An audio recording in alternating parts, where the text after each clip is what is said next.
All right, so today we're going to review an EDM dubstep track from Jacozy, who's one of our pro feedback members. So Jacozy, thank you so much for submitting this, man. You wanted to know, is there a place for dubstep music in the TV film world? Glad you submitted this because I actually did a lot of dubstep music myself quite a few years ago, 2012, 2013.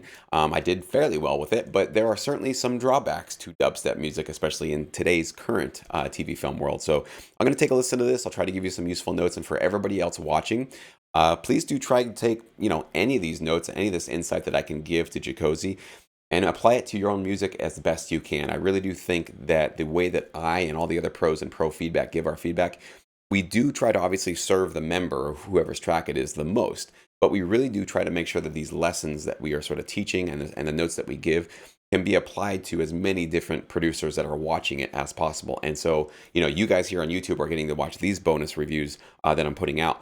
But the pro feedback members get to watch every other review that any of us do on the platform. So that's literally hundreds of reviews every single month. So there is a just avalanche of nosdom and wisdom and insights to be able to just gobble up essentially from the platform. So let's go ahead and get started with your track, Jacozy, and I'll try to give you some helpful notes to steer your track, perhaps in a more licensable direction. Let's get started.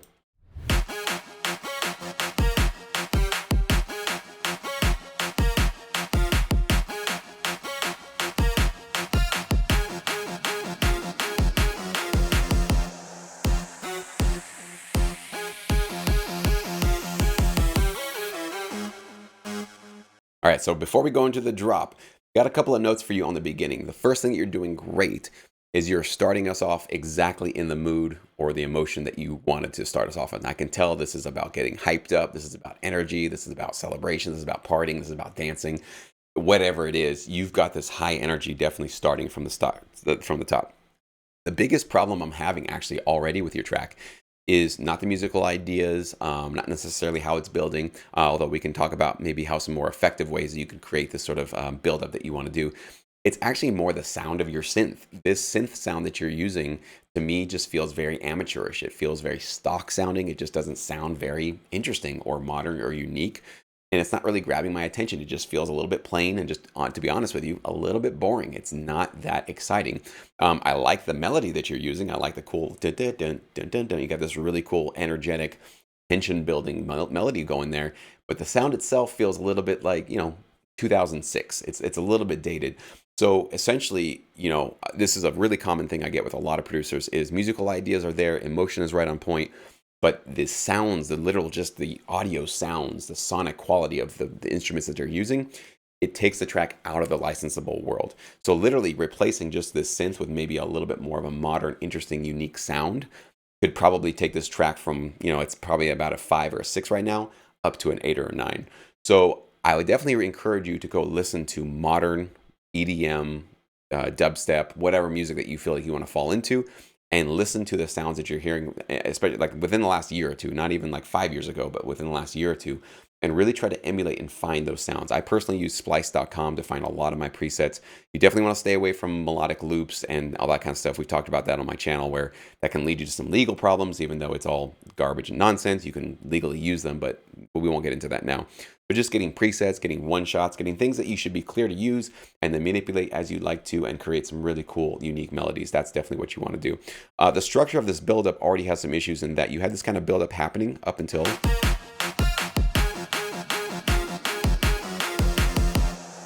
So it was kind of building up until this 12, 13 second bum, bum, bum, bum, bum, bum, bum.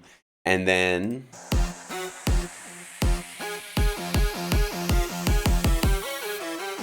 So it's like you kind of took us up on a little ramp, and then we just kind of went right back to where we were, and then we're building up again.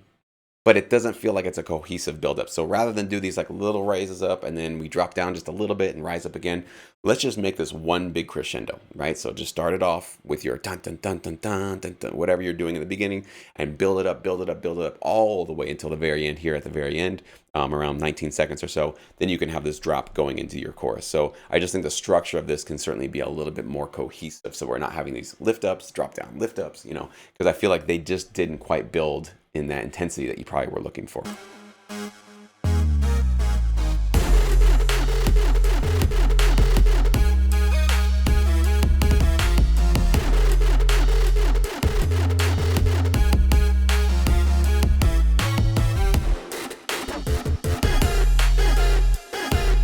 Interesting. So drop it felt really good, really heavy. I like that you went to this big intense place. My biggest complaint with it actually is it was a little bit too short. It's like we just got into this idea and you cut us off after two progressions. I think what I wanted to hear was us repeating all of this, but then adding maybe a new lead on top, getting some more percussion going. I think especially in a chorus, you could have some sort of stereo spread left and right, shakers or hi-hats, or maybe even some glitchy stuff going on. But you definitely can open this up a little bit more into the stereo image. But it's like we just got started with this open hook, this big awesome drop, and then it's gone really quickly. And now we're kind of into this more empty part, which is not bad. It's not a bad, sort of a breakdown, but I feel like we stopped too quickly here in the beginning. So let's definitely add a little bit more to this chorus. And of course, the same note from the beginning, these synths, almost every synth I'm hearing needs to be replaced. In fact, that really fast bum bum bum bum bum bum in the beginning, if you just swap that out, found a really cool vocal, female or male, chopped it up, kind of made that same sort of stutter effect, whatever you want to do with it, you actually would modernize your track like instantly. It would make this track feel like it just came out within the last year or two. So it's not about your ideas, it's not about your musical abilities, it's really just about the instruments and the tools that you're using. So definitely consider upgrading those.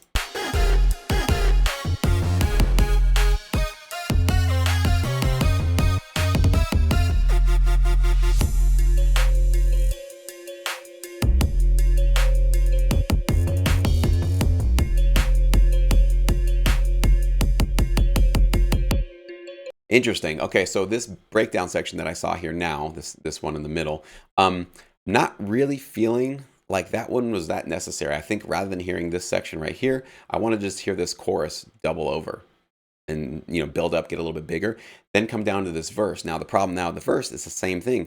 Just get into this cool grooving part, and right away we're building up, and it's gone. And we've switched over into a new section. So I think your issue in this track with the structure is you're including too many different ideas. I do tell people, change it up, make your track grow and evolve, but you've gone a little far into the extreme of that by introducing new progressions like every 4 bars. It's too much. It feels too schizophrenic. It doesn't feel connected. It feels like we are just kind of jamming and coming up with different ideas, but there's not a cohesive building of this track. So you're actually, believe it or not, working a little too hard. So hopefully that's good news for you.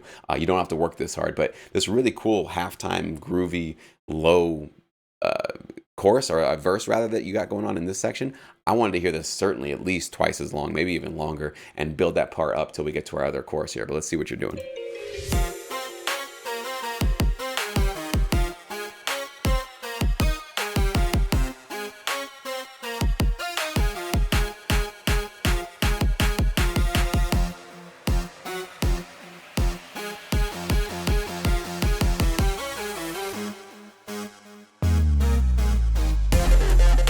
Yeah, okay. So, this middle section here, I think we could actually do without all of that. And your buildup that you have, this one actually feels more cohesive than your intro one, but it still needed a lot more. So I think more drums could be coming in here, more synths.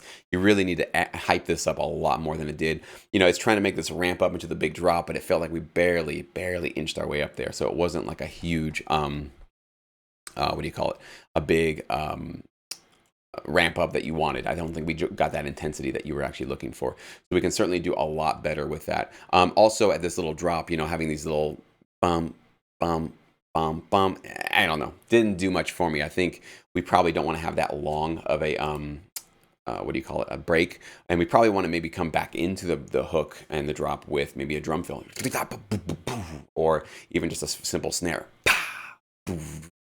So giving us a little bit of a jumping launch board with some drums and something else that can happen right there could really make this drop feel a lot more impactful and satisfactory when it comes in.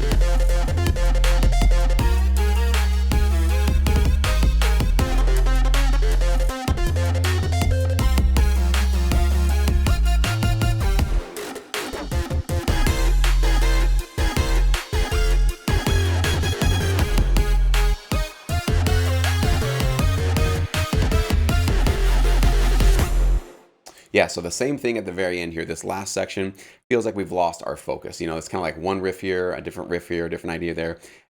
Kind of connected to our chorus, but not really. So I think that chorus actually to me is much stronger. I think the chorus idea you have here. So once again, I would just drop all of this stuff out, duplicate this chorus over and just build up the chorus more and had something even bigger than what we heard on the first chorus. So we do definitely need to amp up the energy and make that that hit at the end. I like that you have this punchy ending, but you got to make that much more satisfactory. I kind of felt like we were just dun dun dun dun bam, and it cut out really, really quickly. So that felt like a period, but what we really want is an exclamation mark. So we want bum bum bum bum bum bum bum bum bum. You know, you want to have a higher note. You want to have a little bit of a crash. You want to have something that kind of gives a little bit of a sizzle as we get out of the track. So don't sort of cut it off a little too short so it feels too like squeezed and choked off. I think that would be the last thing I would say.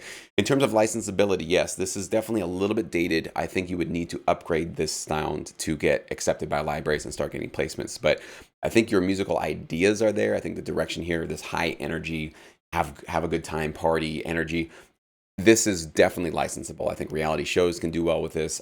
You can do well also with commercials, ads, promos. Promos are really, really big with this kind of big, larger than life EDM style. But the biggest thing that I'm hearing is, again, the structure, the little elements that I told you about, and really just your tools. This is for everybody's benefit, hopefully, that, don't waste, months or years. You're cranking out music, you're cranking out music, you're cranking out music, only later to find that you were basically just using the wrong, I always make this analogy that like you're trying to cook this delicious stew, but you're literally throwing in, all this discount stuff that you found at the 99-cent store. And sure, it was cheap, but it wasn't high quality ingredients. So how do you turn less than high quality ingredients into a delicious, awesome, amazing soup at the end? It's pretty much impossible. And the same thing is with our music. So if we're putting in these kind of lower quality, not so great sounding instruments together at the end, when we're done and we hit bounce on it, how is it going to sound extremely modern, extremely dynamic, and ready for this industry?